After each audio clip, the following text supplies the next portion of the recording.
Y siempre empezamos con la misma frase, y de nuevo en Triana. José, buenos días.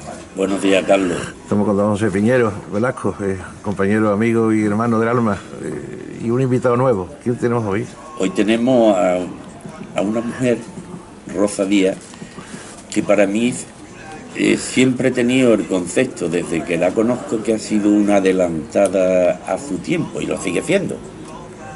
Y lo sigue siendo, una mujer de ideas muy avanzadas, de convencimientos muy firmes, escritora, tiene libros, colaboradoras de periódicos y de revistas, y para mí una persona llena de vida, de conversación, se lo dije por teléfono y además la verdad, de conversación amena.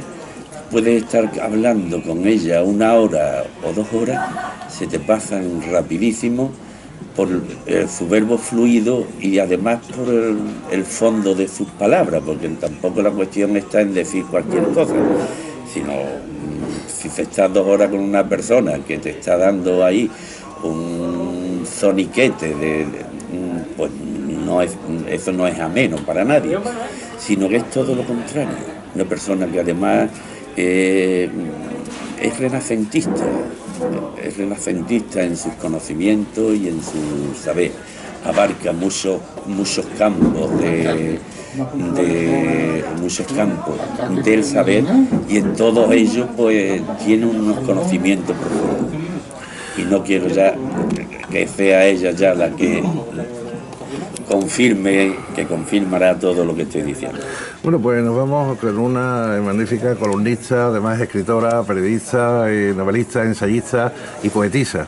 Es una mujer es del Renacimiento, una mujer que le gusta absolutamente todo. Rosa, buenos días ante todo. Buenos días. ¿Quién es Julieta? Bueno, pues Julieta es una serie de libros que tengo escritos. Y Julieta pues soy yo también, porque mi nieto me puso Julieta cuando él era pequeñito, y entonces pues me denominó Julieta y D'Artagnan él, y bueno, pues me sigue llamando Julieta, aunque ya es un niño mayor, claro, ya tiene 28 años. El otro día estuve en una conferencia magnífica sobre las mujeres escritoras del 19, estamos hablando de Miriam Pardo Bazán, estuvimos hablando de Rosalía de Castro, de Alfonsina Storey, estuvimos hablando pues de gente importantísima que ha dejado esa lucha, ¿no? Hasta Cecilia von der Faber, ¿no? La Fernán Caballero de la última época, ¿no? La mujer se ha entrado de pleno en el siglo XX, ¿no? El periodismo ha entrado en vena, y hay muchísimas mujeres escritoras, tertulianas, columnistas, analistas. La mujer sí se ha preocupado y se ha buscado su espacio en la sociedad de la comunicación. Claro, tarde, pero cierto, está entrando, pero indudablemente todavía no están cubiertas ni mucho menos las metas de la mujer. No podemos estar conformes con lo que hay mucho todavía y hay muchas etapas que andar. De todas maneras, bueno, tal es así que cuando se ha escrito la serie de Harry Potter, le dijeron a la escritora que ¿por qué no ponía un nombre de un hombre? Que quizá era más vendible siendo un hombre que una mujer. Son cosas todavía absurdas, ¿no? Sí, pero la vida también está hecha de muchas cosas absurdas. Curioso, ¿cuándo empiezas a tener la afición por la literatura y sobre todo por escribir? Pues desde muy temprana edad. Yo empiezo a escribir con 5 años y empiezo a leer de memoria. Y claro, pues a mí mi afición me viene, después yo ya comprendo lo que he sido de pequeña, ¿no? Antes no lo sabía, ¿no? Me creía un ser especial porque yo he sido una niña y quizás ahora haya vivido un poco la vida al revés. Yo no he sido niña de juegos de niñas, y ahora quizás no soy persona mayor de juegos de personas mayores, sino voy un poco hacia atrás. Entonces, yo siempre he querido contar lo que me ha pasado, descubrir pues, que tengo por dentro, además de las tripas y las vísceras, y entonces yo siempre he estado haciendo como una especie de catarsis, que eso me conduce, por supuesto, a lo primero de todo, que es hacer poesía, como algo, desentrañar algo, y entonces pues a mí eso me apasiona y empiezo a leer, a escribir, a encuadernar, y después afortunadamente a partir. ¿Es poesía o es prosa poética? Pues yo creo que yo he hecho unas metáforas como poesía visual. Una vez que yo me descubro, eso es poesía visual. Después empiezo a escribir en prosa, indudablemente, porque claro, la poesía tiene que tener unas perspectivas y tiene que tener una adecuación y Una métrica. un aprendizaje, ¿no? Y bueno, pues entonces, pues sí. Yo comparto esto con también ingreso en el conservatorio, esto también me ayuda mucho a escribir, porque en realidad, aunque parezca que la matemática no tiene nada que ver con la literatura, yo creo que la matemática es todo, y la música en sí, y el estar en contacto con la música, eso te pone en el ritmo, te pone el oído, te adecua muy bien el oído para después escribir, eso se nota. Rosa, ¿cuál es la primera poesía que tú escribes siendo niña, que esa que uno recuerda, que dice, bueno, aunque tenga tirones, pero sigue siendo poesía? No, pero ya verás, yo afortunadamente... Sí. No, es el de... no, sí, pero... Sí. Ah, que han pedido. No sabía. No vaya a ocurrir. Es que esto como los teléfonos móviles suenan cada 5 minutos. Entonces resulta que yo escribía muchísimo. Mis redacciones en el colegio pues eran llevadas a clase más adelantada como un ejemplo, ¿no? Y claro, a mí en el colegio pues me daba mucho... y mis familiares, pero mi padre ya pues se toma un poco esto en serio. Dice, mira, nena, esto no sirve para nada. Esto no sirve para nada. Tú escríbele a un ladrillo. Entonces eso pues me puso a mí en el sitio. Es como una media Verónica que dice, es verdad. Porque claro, escribir cuando se es niña y eso, dice, vas a armar y la sola, y las flores, y la rosa, y el atardecer, y el... No hay mensaje. No es que no haya mensaje. Hablamos siempre de lo mismo, pero quizás con distintas palabras o con otros atrevimientos que antes no se han tenido, no se han usado tanto. Entonces mi padre me dijo a mí, escríbele a un ladrillo, porque claro, un ladrillo cuesta escribirlo. Claro, un ladrillo es... ¿Qué es un ladrillo? Un ladrillo es también un concepto, sí. Algo pues muy simple, pero que cuando se va uniendo y se solidariza con el arte y se solidariza con otros, pues resulta que se hace la Giralda y otras muchísimas obras de arte, ¿no? Y entonces pues yo ahí me centré a que lo que tenía que hacer era no escribir, sino empezar a ver qué era lo que yo tenía y qué eran los otros que me habían antes para que yo no creyera que estaba yo descubriendo ahora mismo el mundo, sino que ya había otras personas que lo habían hecho y extraordinariamente bien, ¿no?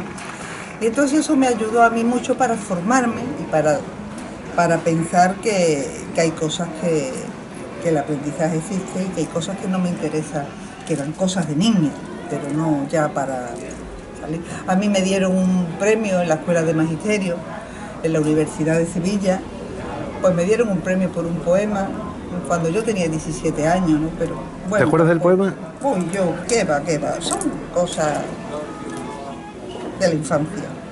Entonces vamos a tener ninguna poesía tuya. Yo cuando yo me quedé con unos poemas sucintos y cuando yo tenía 33 años, pues entonces dije, esto sí se va a publicar porque esto es ya un concepto de la poesía que yo considero que sí me es válida, es una voz que yo considero que es más o menos propia, tengo un mundo determinado y entonces ya sí, y son los poemas que están en La Célula Infinita, que fue mi primer libro, que ahora si yo lo revisara otra vez, pues también quitaría otro poco, indudablemente, porque ninguna obra se mejora añadiendo, sino más bien podando.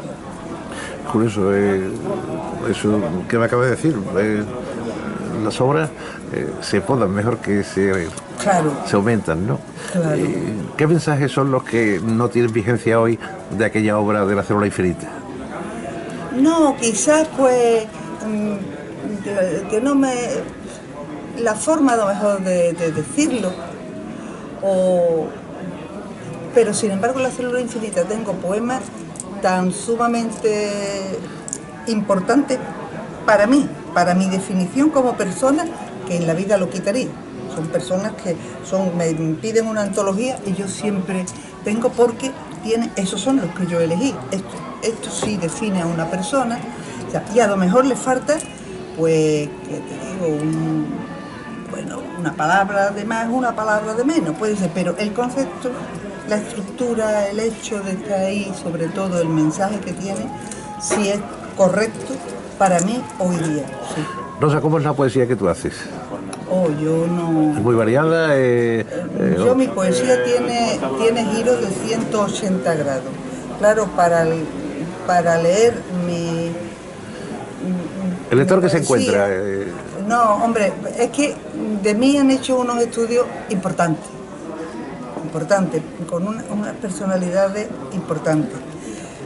Y claro, cada persona tiene su manera de ver. Eso, pues hay Ángel Luis Prieto de Paula, ¿no? Que este señor dirigió mi página en la Cervantes virtual. Este señor dice que precisamente mi estilo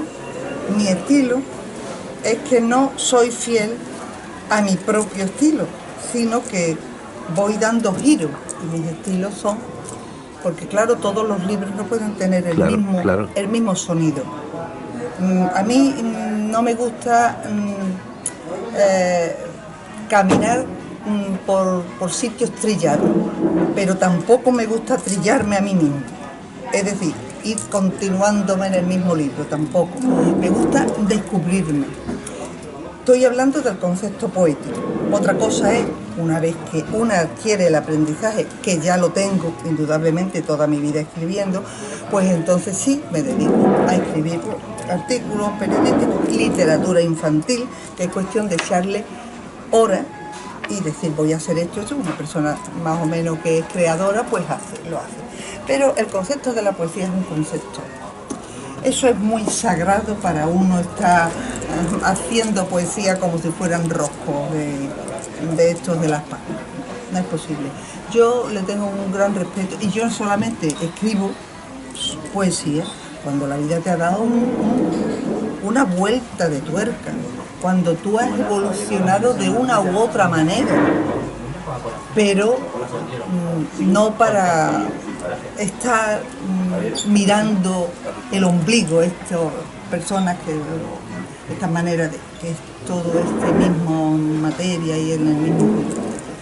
Me gusta ir cambiando, ver cómo se evoluciona, porque claro, uno es un ser vivo y uno hasta que no muere o hasta que no deja de pensar por sí mismo, la evolución es bueno que se produzca en uno mismo, porque eso es lo que da paso a la vida y da paso al arte y a la creatividad. Por lo tanto, a mí todavía la vida me sorprende y me puede sorprender incluso hasta para mal, y eso también te produce pues esa herida, ese escozor que te hace hacer ver, por lo menos poner tu palabra.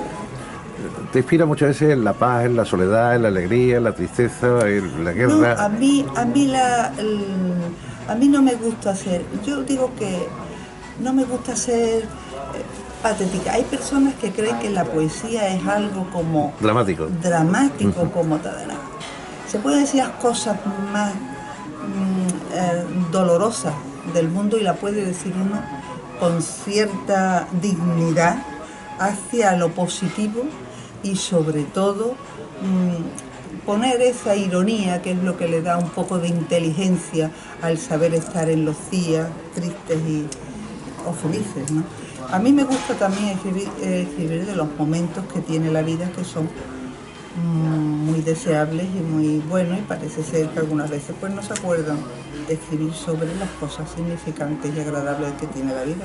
Estuve hablando no hace mucho con Fray Carlos Amigo Vallejo, nuestro cardenal de Sevilla, y entonces estuvimos hablando de muchas cosas y yo le dije, monseñor, ¿por qué no hace usted un congreso de soledades? Es decir, hay, en un mundo donde todo el mundo se intercomunica por el teléfono, pero que realmente se comunica poco y hay mucha gente en la profunda soledad, o del matrimonio, o de la pareja, o de la ciudad, o de la orfandad en un momento determinado, ¿no? Hay ciertos vacíos en la sociedad que no son rellenables, quizás más que con un libro, ¿no?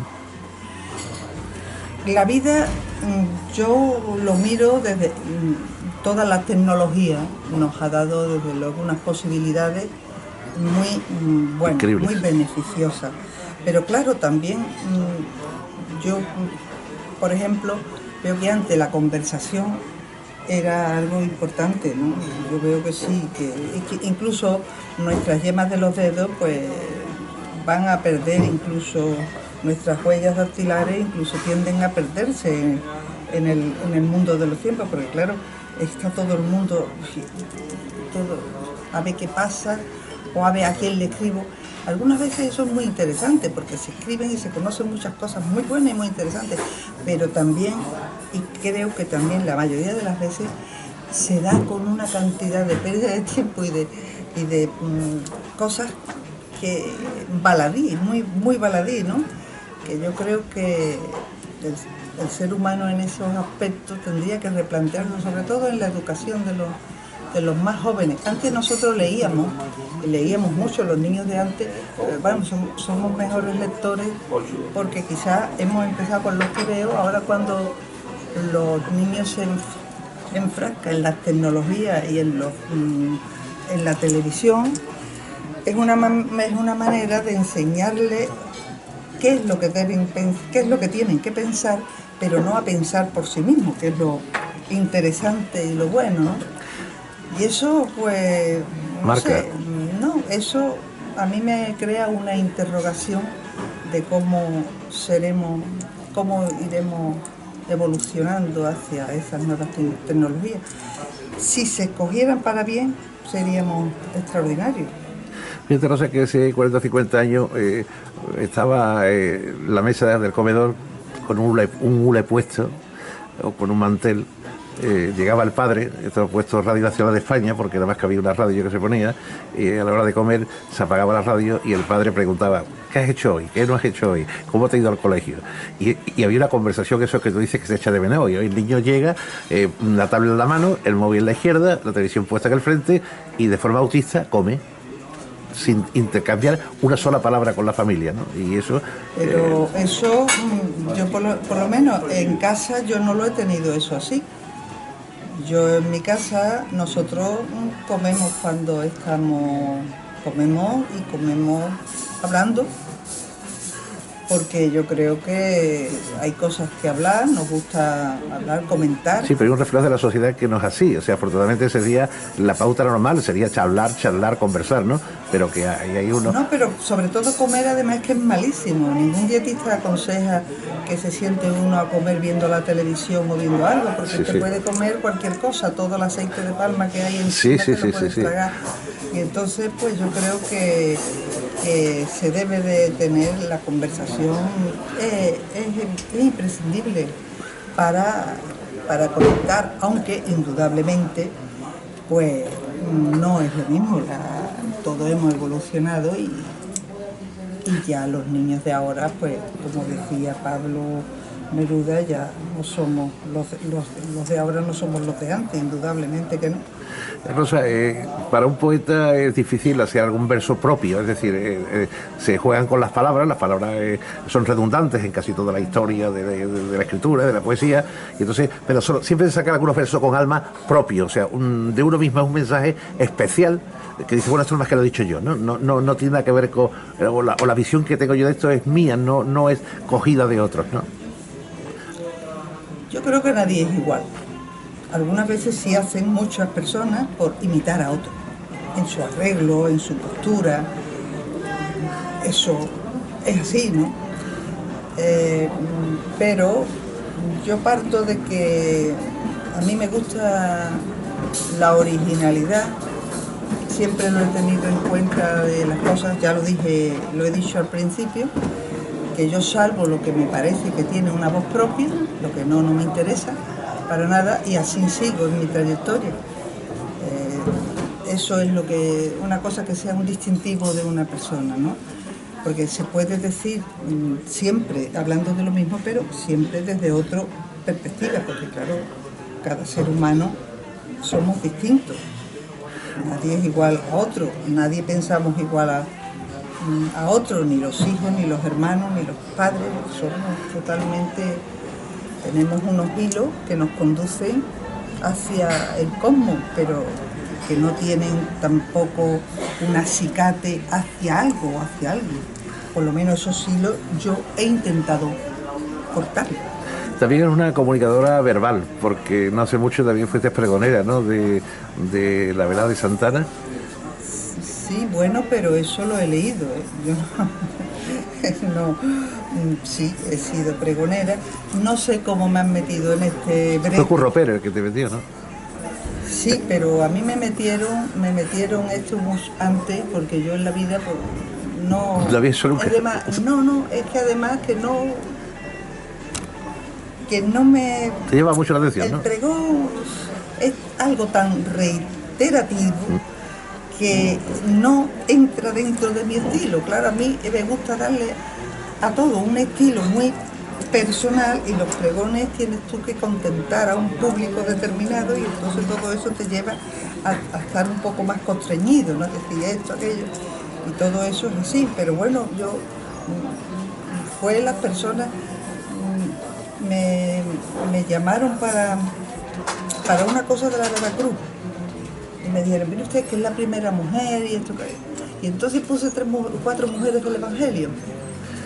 Habla un poquito más alto, sí. Puse 4 mujeres del Evangelio, y puse a Marta como la mujer trabajadora, a María de Betania como la intelectual, que se quejaba que ella por qué no había entrado, por qué no había cruzado el ponto como los apóstoles, sí. Porque ella estaba tan formada como los otros. Puse también a María Magdalena como la marginada, y puse a María como la madre de todo, y la madre que también era la madre de Longino, también era la madre de Judas, sí. Porque claro, su hijo le había dicho madre de toda la gente, ¿no? Y eso, pues cuando yo lo leí, pues le pareció bien, y entonces empezaron a llamarme, ay, pues mira esto, y yo la verdad, pues, da tanta cosa decir no. Yo siempre digo que bueno, pero que me dejen mi libertad, de que yo pueda moverme un poco a mi gusto y a mi estilo, y sí que lo he hecho con gusto, la verdad. Y Curro Pérez también me llamó para... Bueno, yo no sé si fue Curro Pérez o... Sí, Curro Pérez. Bueno, en la anterior legislatura, sí. Sí. Y vamos, que estaba este señor sí que estaba. Sí, y Manolo Ale, los dos. Pero que no sé yo, que a mí me llamaron, dijeron, pues, y lo hice, y la verdad es que lo hice con gusto, con agrado. ¿Y te aplaudieron? Y cuando esto, pues sí. Bueno, hubo también trianeros que no le gustaría, porque como yo traía ahí mi Torre Pelli, que eso, estamos castigados aquí en Triana, habría quien no le gustaba, pero bueno, a mí me da lo mismo. No le puede gustar a todo el mundo. No, y además no es bueno. Porque como decía Diderot, decía, si esto que hago no le gustara a nadie, verdaderamente sería malo. Pero si le gustara a todo el mundo, no me gustaría a mí. Entonces yo comulgo con esa frase. Es curioso, la literatura contemporánea, ¿qué poetas son los que te gustan a ti, por ejemplo, de coetáneos, ¿no? Estamos hablando del siglo XX, Juan Sierra, por ejemplo, Ramón Charlo, Florencio Quintero. Yo, la verdad, del siglo XX, yo con Sierra, con Juan Sierra, sí. Porque nosotros teníamos, cuando yo pertenecía al grupo Gallo de Vidrio, hicimos la tertulia del Desván, en la calle Don Pedro Niño. Y esa tertulia se abrió con Juan Sierra. como, hombre, era un homenaje también a la generación del 27, que quiera que no, este hombre pertenece a ella, se ubica ahí, aunque claro tenía menos promoción que algunos otros. Entonces yo con Juan Sierra tengo yo un encuentro en su chalecito del barrio León y entonces él me dicta, porque claro, estoy hablando de hace ya los años 70 y tanto, 80, me dicta él de memoria 2 poemas, uno que se llamaba Trafalgar y otro que era un soneto, y son dos poemas muy buenos. Bueno, no tiene nada que ver porque este hombre siempre se conoce más, y sobre todo aquí en el libro que se publica y eso, como un poeta que de mucho culto hacia las vírgenes y hacia...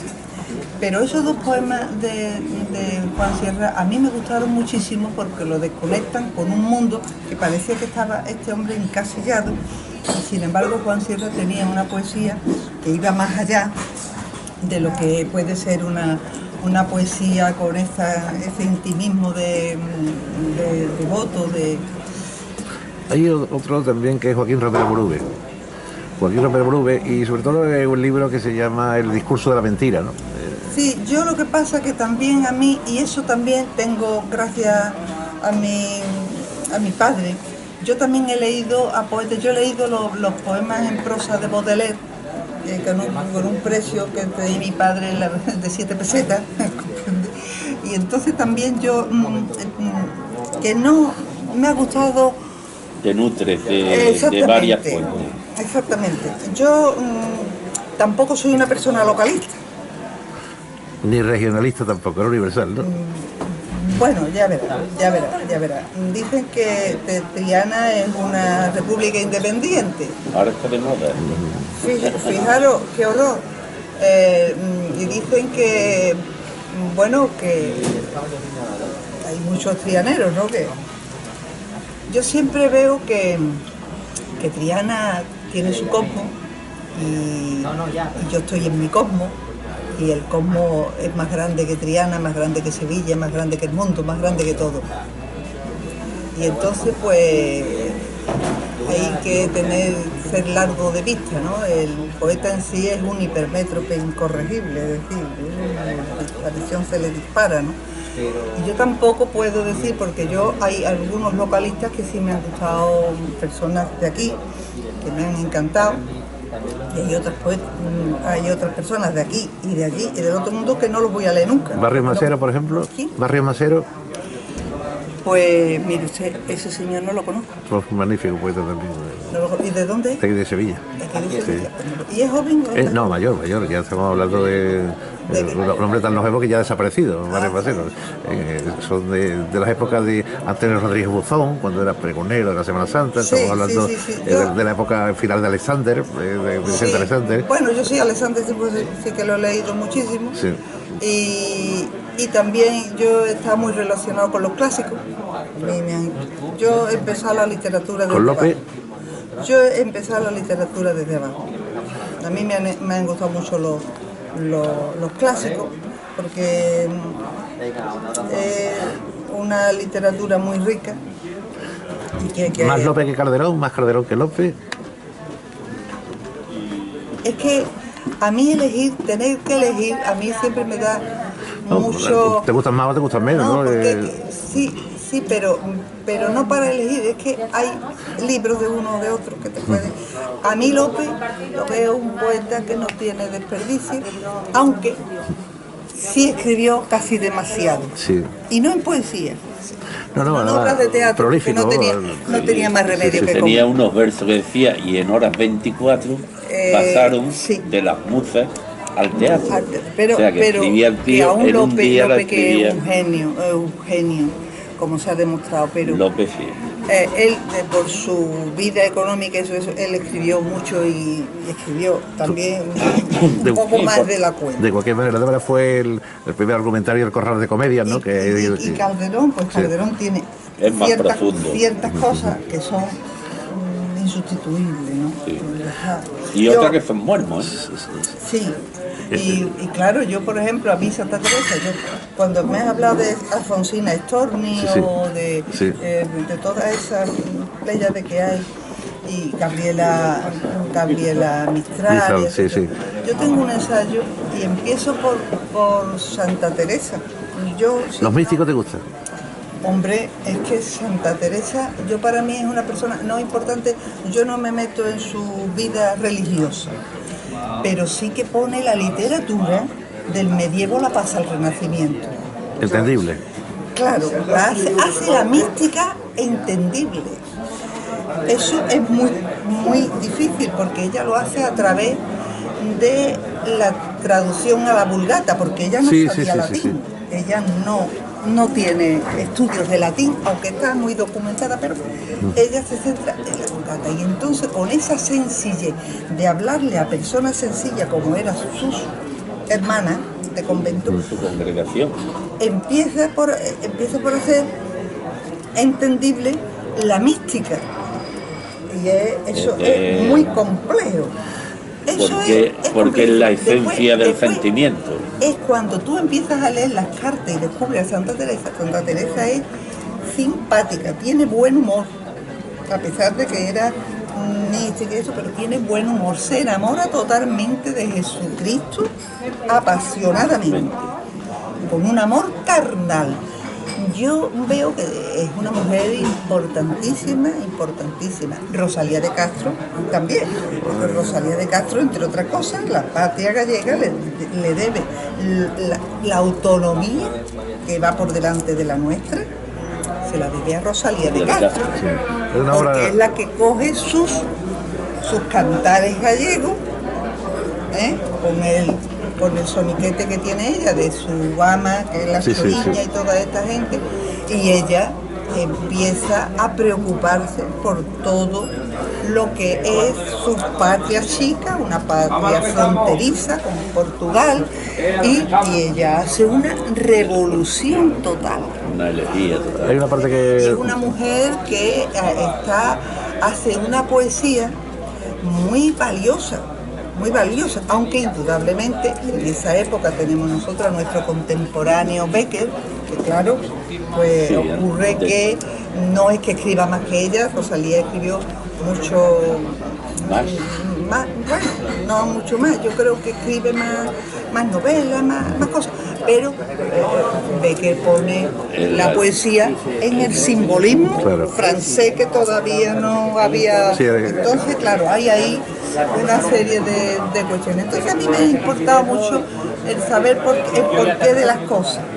Por ejemplo, yo ahora he vuelto a releer a Nicolás Gogol, que yo lo leí cuando yo tenía 17, 15 o 16 años, tendría yo. Está el libro hecho un asquito.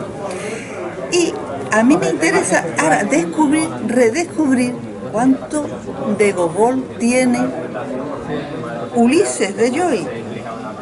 Muchas veces es importante saber, porque qué pena que no se digan las cosas todas, ¿no? De dónde son las fuentes y demás. Pero algunas veces tenemos que... Pero a veces también es inconsciente, Rosa. Sí, bueno, yo leo muchas veces... Que se puede llegar mismo las dos personas distintas. Totalmente. Yo lo he leído autores rusos, autores ingleses y gente que tú dices esto es imposible que se hayan encontrado y han coincidido mucho. Pero no es por la copia. No me refiero a eso, Me refiero a porque no se le ha dado ese valor tan importante, porque es que Gogol, que después va, hombre, se está celebrando el centenario de la Revolución Rusa, ¿no? Sí. Pero ayer. Exactamente. Ayer hizo 100 años. Entonces, claro, ¿qué ocurre? Que yo conozco el significado ese profundo de lo que fue aquello. Lo conozco por la novelística rusa, y más por León Tolstoy, que era un aristócrata, que por Dostoyevsky, o por Gogol, ¿no? A mí me gusta mucho también la relectura esta, ahora que lo ha dicho. Me encanta. Estoy releyendo ahora a los cuentos de Chekhov. Hombre, claro. Y es una maravilla, tío. Es que claro, es que hoy día a mí lo que me parece es que se escribe más de la cuenta, se publica más de la cuenta. No hay lectores para tantos libros. Todos los días salen miles de libros. No, pero miles. que además, es que además se quita protagonismo a lo que verdaderamente tiene importancia, porque hay muchos libros que se están adocenando, que no dicen nada. Un libro cuando no admite una relectura, si un libro tú lo lees como una película y dices, ya lo he leído, pues ya está, ya no tengo que leer más. Ese libro no pasaba nada. Un libro es importante, me parece a mí, una película cuando tú dices, oye, es que lo leo otra vez y estoy descubriendo esto y esto, cosas nuevas. Y dices, y esto, y lo va descubriendo. Y eso es muy importante. Y entonces a mí me gusta mucho la relectura. Y yo ahora, a la edad que tengo, yo ahora tampoco prefiero, libros que no los he leído aún, porque... Sí, también tampoco lo ha leído uno todo. Un escritor, te digo la verdad, yo he leído mucho en mi edad de adolescente, pero un escritor que se pasa la vida leyendo todo, pues resulta que ¿dónde está esa voz? Siempre va a estar impregnado. Yo cuando empecé a leer a los poetas importantes del 27, yo no podía poner una palabra en un papel. Porque eso sería ¿Quién soy yo para ponerlo? No, una palabra en el papel, no es que fuera yo, sino que podía estar influenciada. Una tiene que escribir cuando una está limpia de corazón, para acercarte a comulgar. Este es mi estilo, ¿no? Ahora, cada cual que haga lo que le dé la gana. Pero para mí eso sí es importante, porque eso es una persona distinta que se me está abriendo. Ahora, una persona que vaya tras los rastros de otra, yo prefiero irme al original. Siempre. O si no, de la fuente, de la primera fuente. Me gusta también la relectura, me gusta. Y sobre todo quedarme con lo intrínseco. Sí, y además hay autores... Hay mucho, tanto, y entonces yo ahora veo tanta afluencia de libros, que claro, cuando tú dices este libro, y lo ves, y sobre todo en la poesía, tú lees el primer poema, y dices, pues le voy a dar una oportunidad, y te lees esto, y tú dices, pues ya no leo más. Yo no lo leo más, de verdad, te lo digo. Es que hay poetas... Cuando estoy en el jurado de la crítica, pues tengo que hacer un sacrificio algunas veces y me leo, porque tengo después que escribir y decir por qué voto una cosa y por qué otro lo dejo, ¿no? Pero que veo que hay muchos libros. Es que hay gente que hace una rima de agua con managua y se cree ya que es poeta, ¿no? Bueno, y eso no es así. Pero es que o sea, hay algo más profundo. A mí me enseñaron... Antes comentaba una cosa, Rosa, en la que el escritor que se dedica excesivamente a leer, después queda de alguna forma bloqueado a la hora de la escritura. Y hay un escritor que no ha sido premio Nobel, pero que además no ha escrito ni una novela en su vida, que es Borges. Sí, claro. Pero tiene una profundidad, o sea, debido a su lectura, porque además creo que se murió dice, voy a morir con la pena no de los libros que no he escrito, sino de los libros que no he podido leer. Pero Borges además, fíjate, que Borges era un gran y magnífico lector. Magnífico lector. Pero, de profesión también, de profesión. Hombre, claro, porque además es que él era profesor. Y bibliotecario Pero ocurría que Borges era un hombre que escribía originalmente con la intertextualidad, que eso es otra manera extraordinaria de escribir, que la puede tener, y hay muchos escritores que la tienen, y el que la sabe hacer, bueno, porque da su mente lectora y sus conocimientos, pero no haciendo suyo esa frase que él va diciendo de dónde viene, sino de otra manera de sacar las cosas de contexto. Y Borges hizo y sobre todo y otra persona que también escribe, ha sido un buen periodista, ahora escribe menos en periódico, que además es también vive en Triana, porque Los Remedios toda la vida ha sido Triana. Sí, sigue siendo. Julio Manuel de la Rosa, Hombre, Julio Manuel. que es un pedazo de escritor magnífico. Cuando ha escrito periodismo ha sido Un magnífico columnista. extraordinario, columnista magnífico, y es una persona que escribe también con la intertextualidad. Sí, que eso es para escribir así los conocimientos tienen que ser enciclopédicos, que además cuando ha dicho Diderot y toda esta gente de la enverga, el enciclopedismo también te ha gustado, claro. Rosa, ¿en qué proyecto estás metida ahora? ¿Qué proyecto? Sí, Pues, algo que te ronda, algo que quieres hacer. Bueno, pues tengo que hacer el artículo para la revista Por lo Triana. pronto. Que no es tema menor, ¿eh? Pues lo tendré que hacer. Y bueno, siempre revisar, porque yo tengo muchos libros publicados, afortunadamente, pero también quiero dejar mi obra. Mi hija es filóloga, pero yo le quiero dejar a mi hija todo bien organizado. Hombre, organizado, y quiero, porque algunas veces hay libros que van tirando uno de otro, que hay poemas que dice estaría mejor en este libro que en otro, y entonces yo soy más juanramoniana, es decir, que me gusta estar siempre rectificando, puliendo, siempre. En eso yo me pongo al lado, y no al lado, siempre en ese aspecto Juan Ramón prefiero. Pues fíjate que estuvo siempre perfeccionista. Soy un poco perfeccionista en ese. Curioso que ese otro premio Nobel, Juan Ramón Jiménez, y que yo estaba allí en Moguer, he estado viendo Zenobia. Sí. Esa estatua que tiene la misma placita, Sí. Su maleta. Camprubí, ¿no? Sí, la novia eterna y mujer de Juan Ramón. Juan Ramón. Y sin embargo, Juan Ramón es un hombre demasiado pijo en aquel tiempo, ¿no? No era un hombre muy querido en Moguer. O sea, pero si es que tú quieres eso, no fue un hombre porque era un hombre era muy retraído. Y además era le costaba trabajo relacionarse también. Y sobre todo se veía con una escala superior a los demás, y entonces en un tiempo donde había muy poca formación, lo tenían como si fuese un dios, y él no se llevó mal con el pueblo de Moguer. Yo tengo mi visión particular con Juan Ramón. Se llevó mal con Machado también. Yo voy a hablar, lo que yo creo, Como escritor, intocable. Yo, el sentido humano. Yo voy empezando a conocer a Juan Ramón a través de su diario, no de su poesía toda, sino también por su diario y el diario de Zenobia, el primero que escribe, que se publica ya hace muchos años, porque después se han publicado muchas cosas.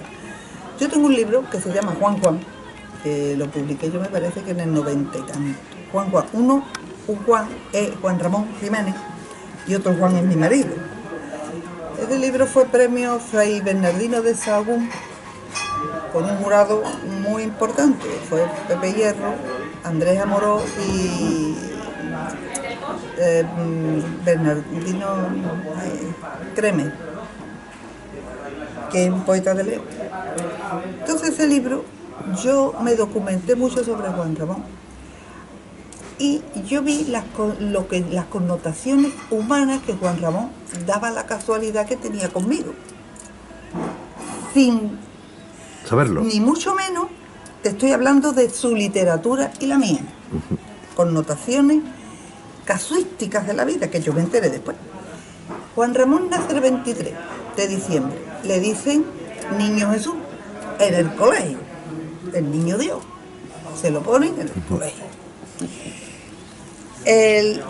Yo nazco el 24 y yo llego a la esclava, y a mí me dicen Niña Jesús, sin yo saber que Juan Ramón existía, porque yo llegué al colegio de las monjas con 5 años y no sabía nada. Después, pues resulta que los ejercicios espirituales de San Ignacio de Loyola, a la antigua usanza, creaban hipocondríacos, porque lo primero que te ponía era un contacto con la muerte tan sumamente inhumano y de las enfermedades y de la muerte súbita que te podían hacer. Que lo tenías todo. Que yo era hipocondríaca y Juan Ramón era hipocondríaco. Sí, lo era. Sí. Y entonces yo, qué casualidad, yo decía, pero yo tengo que vivir cerca de una casa de socorro, que después me enteré que Juan Ramón Jiménez también iba buscando la casa de socorro. Después pasa otra cosa, que Juan Ramón se casa con una Virgo, que era Zenobia, Sí. y yo me caso con un Virgo. Y entonces los Virgos Vidas son paralelas, Rosa. unas personas que te ordenan mucho la vida. Te ordenan mucho la vida. Es un poco cuadriculado, sí. Sí, porque Zenobia le decía a Juan Ramón, tus visillitos, tus cortinas amarillas, tus lacitos malva y tú a escribir. Y yo, mi marido, como yo perdía las cosas, yo lo escribía y los papeles no sabía dónde poner. Él me traía maquetas de libros en blanco, un libro me ponía Rosa Díaz. Venga, así ya no pierde.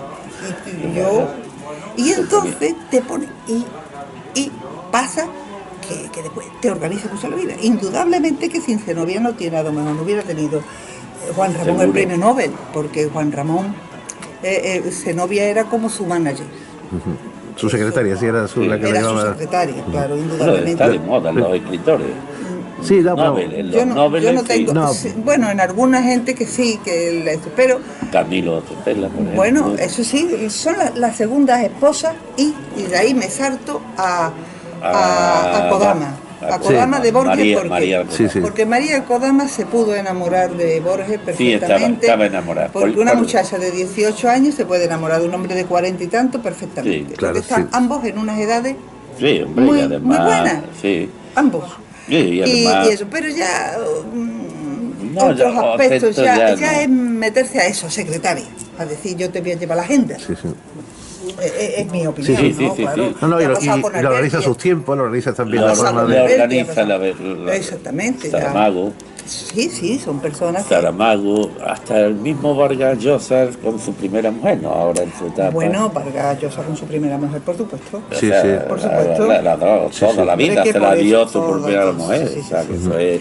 Entonces Juan Ramón, hombre, pues Zenobia sí ha sido, pero también ahora a mí me parece que con Juan Ramón no se le hace justicia hablando de él personalmente, porque Juan Ramón se portó bien con Machado, se portó bien con Cernuda, se portó bien con mucha gente que después no le devolvieron. De hecho, Rosa, hay No lo un devolvieron. paso de Juan Ramón por Sevilla, Yo sé que había ahí. importantísimo. Yo lo tengo. El paso de Juan Yo lo Ramón por tengo Sevilla en es este ateleísta, libro. o sea, incluso el Ateneo de Sevilla pues da una serie de conferencias también Hombre, en el importantes. Sevilla y Juan Ramón tienen mucho, Mucho. de hecho ha escrito mucho. Este señor, bueno, que es muy amigo mío, Rogelio Reyes, que también Rogelio. ha escrito mucho, Rogelio Reyes, Sí, sí, que sí. ha escrito el Ateneo de Juan Ramón y todo esto, la Sevilla de Juan Ramón, que es bastante importante, porque Juan Ramón, quiera que no, como el reino de Sevilla, llega a Huelva y llega a Cádiz, también Juan Ramón es sevillano. Badajoz. Sí. Y a Badajoz y a los pueblos blancos y a todo, porque Todo claro, el esto. reino de O sea, Sevilla era muy, eso es muy así. extenso, por eso Las los ca- conquistadores. las carabelas, exactamente, no las carabelas salen del reino de Sevilla. De Sevilla, No salen- aunque después se convirtieron en Claro, extremeños, pero era del reino de claro, Sevilla. del No, y Juan Ramón es muy variopinto en su poesía, escribe de todo, desde la sencillez y desde la prosa de... Y su libro Espacio, que es un libro Sí. complejísimo y un libro importantísimo, y yo lo veo, pero que Juan Ramón también humanamente está como muy infravalorado, y a mí me parece que Juan Ramón es un gran humanista y es una bellísima persona, porque los poetas como Juan Ramón, es decir, Juan Ramón es un poeta también catártico, Sí.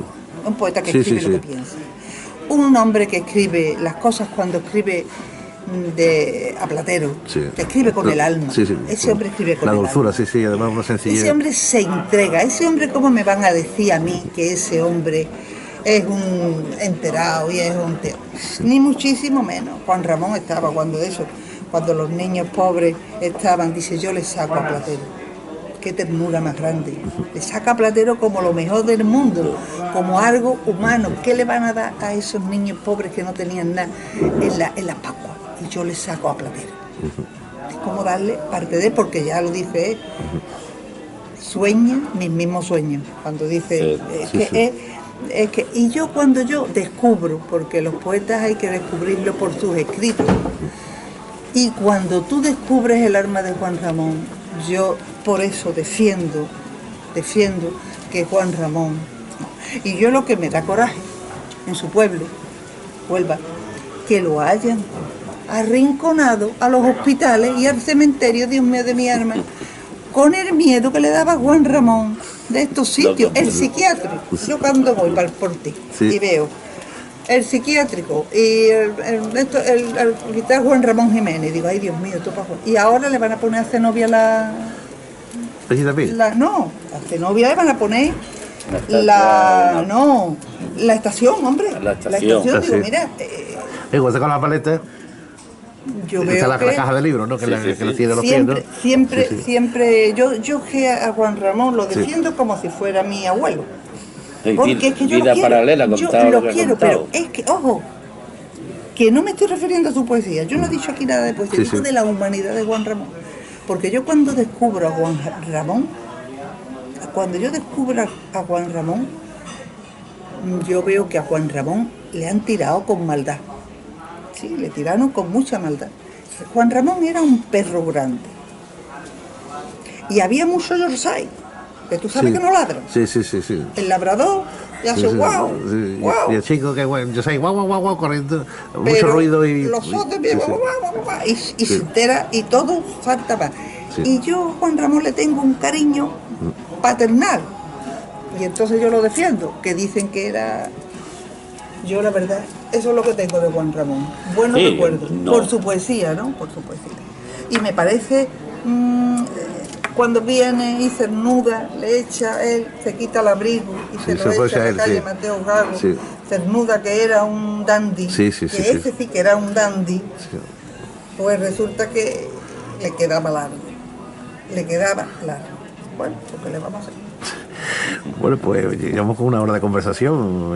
Parece que esto se va rapidísimo. Es como dije al principio. De todas maneras, estar una hora hablando con Rosa es un pisplá, porque además no es hablar del tiempo, hablar de banalidad, sino que su conversación te lleva. No hace falta. De todas maneras, vamos a invitarla más veces. O sea, no es una las entrevistas pueden ser de un día, de 2 días o de 3 días, porque hay gente que su vida la cuentan en 3 minutos, porque es todo lo que han vivido, ¿no?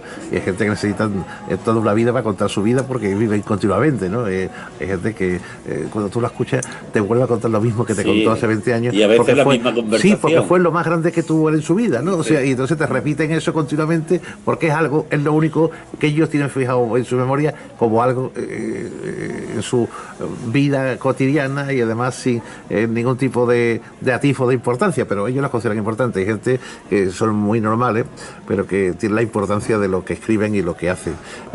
Y Triana, para ti, al final, ¿qué? Triana, el sitio donde vivo, el sitio donde han nacido mis hijos, que como decía Úrsula Iguarán, en 100 años de soledad, aquí nos quedaremos porque aquí han nacido nuestros hijos. Por lo tanto, yo me vine a Triana con 16. ¿Eres abuela? 16 años. Soy abuela. Eso está bien. Tengo un nieto con 28 años. Eso está bien. Y otra ya con 10 años, un chico, pero bueno. Pues querida Rosa Díaz, muchísimas gracias por estar con nosotros. Vamos a hablar otro día pues, de tu parte de columnista, queremos hablar del periódico, queremos hablar de qué se dice, de qué se cuenta, del día tan importante que vamos a tener en estas 48 horas en nuestra España, que yo me creí que nunca iba a vivir esto que vamos a vivir estas 48 horas. Es un atisbo de intranquilidad, inseguridad, y sobre todo en este mundo donde hemos conseguido un bienestar social importante. Te caes en la calle y hay un paramédico a los 10 segundos en la puerta, tienes un problema y está la ambulancia, vamos al colegio y están las puertas abiertas, se está trabajando, bueno, cada uno en lo que puede, pero bueno, tirando con su casa adelante, y partir toda esta paz, toda esta tranquilidad para meternos en un filibusterismo que ni siquiera tenemos claro, es un problema, ¿verdad? Pero esto nada se hace en un rato ni en una hora. Esta es la obra de 3 generaciones. Las cosas tienen bastante más, Sí. más trayectoria y tienen un proceso. Y claro, todo ha venido a ser lo que es ahora, pero claro, hay muchas personas que siempre han querido estar por encima de todo. Hay una frase que siempre ronda, dicen que el nacionalismo es un gran negocio. Siempre es un gran negocio. No se trata ni siquiera de ideales. Entonces, no se da cuenta. Y entonces, además, muy rentable para los que lo han ejercido. Creo que el imperio de la ley, lo que es el Estado de Derecho, no va a sucumbir bajo ningún concepto. Piensa que ellos han vivido... el otro día hubo una cosa muy curiosa que dijo un magnífico periodista catalán, Francesc Monegal, y dice, bueno, es que ahora esto es como intentar entrar en el Vaticano y decirle al Vaticano que están equivocados, que el cristianismo no es lo correcto, sino que es el budismo. Entonces, que si el concepto de que cuando llegar allí, pero es que nunca se le ha puesto pie en pared. Además, es un autismo continuo. Es decir, yo cuando escucho digo, bueno, pero Dios mío, pero ¿cómo esta gente con el talento que puedan tener pueden estar siempre con ese bucle absolutamente sin visión lateral, como unas antojeras que llevan los mulos y que no ven a la derecha e izquierda, ¿no?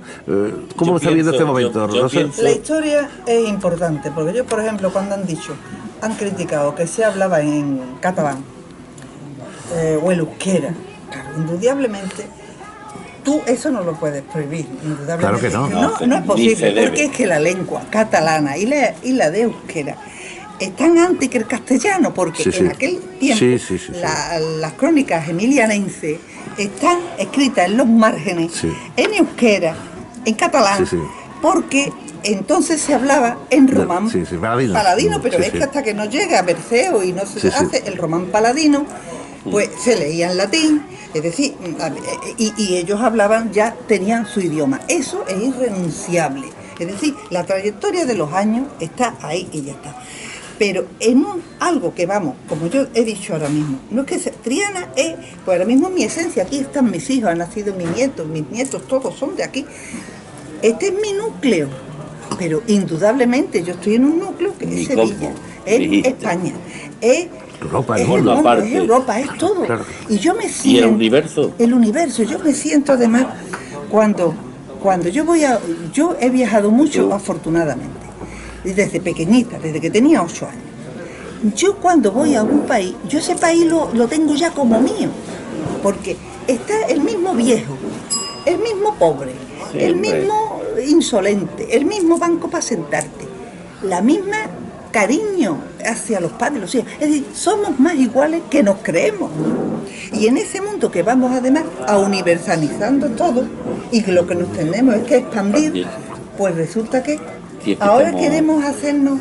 Esto es una idea de otro microelementos. Pero eso es una idea que está fuera del siglo, fuera del año. Pero estamos en el tercer milenio y eso ya no cabe.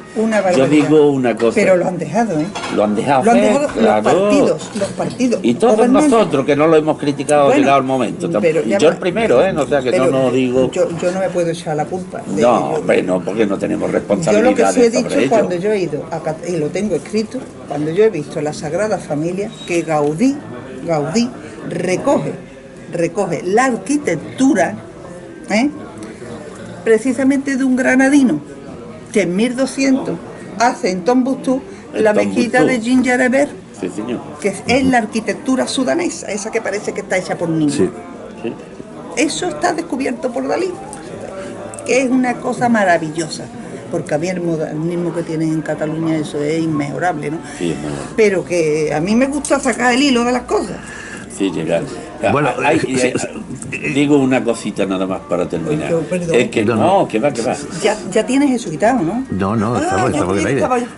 Estamos del aire. Yo creo que, primero que la idea de por sí, per se, por sí misma es divisoria, quiero decir, si yo soy nacionalista, soy O sea, estoy excluyendo a los demás. Pero pienso que casi, o sea, ya para ponerlo por carácter más universal, que casi todo lo que termina con ismo es malo para los intereses de los hombres corrientes, casi todo. O sea, si nos vamos a política, el capitalismo, el socialismo, el comunismo, o sea, el hombre corriente se nutre de, bebe de una fuente más sencilla, bebe de la fuente de su pueblo, está con los pies más pegados en el suelo, y entonces muchas veces... En los problemas que tiene, que claro, tenemos en el muchos. problema diario, ¿te parece poco? Si eso es... Bueno, tenemos que ponerle el punto y final, Sí. digamos, una hora. No, porque el formato que tenemos es de una hora y ya cuando pasamos no podemos después para subirlo a internet. Cortarle lo que quiera. No. Las entrevistas son todas completas, no se cortan bajo No ningún se concepto. corta nada. Hombre. Rosa, muchísimas gracias por estar con nosotros. Muchísimas gracias Te a combinamos vosotros. otro día para que estés y hablar de otras cosas y sobre todo hablar de la actualidad. Vamos a hablar de la visión del mundo, vamos a hablar de Sí, cómo nuestros o de hijos, la literatura familia y en lo demás. concreto. Sí, hombre, encantado. Yo estaría encantado de estar aquí con vosotros las veces que queráis. Podéis saber que yo estoy aquí, como yo digo, en la Sí. azotea de Ronda de Triana, allí me tenéis. Pues muchísimas gracias, Rosa. Buenas tardes. A vosotros.